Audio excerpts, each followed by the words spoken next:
My cheerful greeting died as my lips grew numb, my mouth dry. My heart beat in strange little jerks, and I tightened my hand on the railing beside me. If I'd not clutched it, I'd have tumbled back down the steps. It was her, Charlotte, Mrs. Joseph Bristow. The woman who'd been married to my husband in the years I believed I'd been his wife. I recognised her because after Joe had died and I'd discovered Charlotte's existence, I'd found out all I could about her. I'd never introduced myself or spoken to her, or even made myself known to her. I'd discovered that she lived in Bristol, but had come to London to wrap up Joe's affairs. I knew where she'd taken rooms and what she looked like, and realised with dismay that the little boy who followed her closely must be Joe's son. His legitimate son.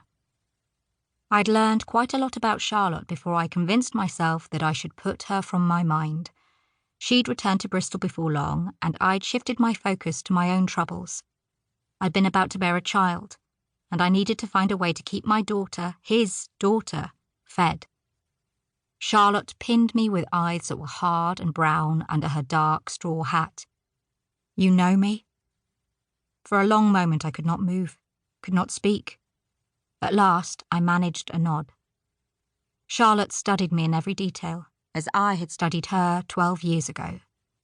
She'd been quite pretty then, with sleek dark hair parted in the middle and swept back in wings on either side of her face.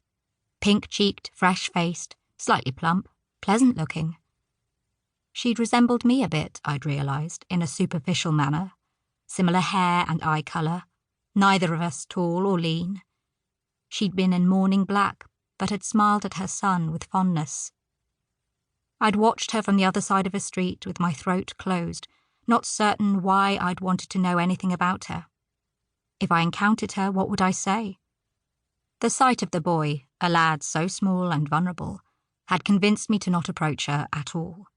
He was innocent in all Joe's machinations, as innocent as Grace. The thought of Grace gave me courage. "Do you know me?" I countered. "You call yourself Miss Holloway," she said stiffly. "Mrs. Holloway," I corrected her. "Cooks and housekeepers are Mrs. regardless." Charlotte eyed me unimpressed. The years had not been kind to her, I noted with an unbecoming flicker of satisfaction. Her complexion had grown sallow, her hair now more frizzled than sleek.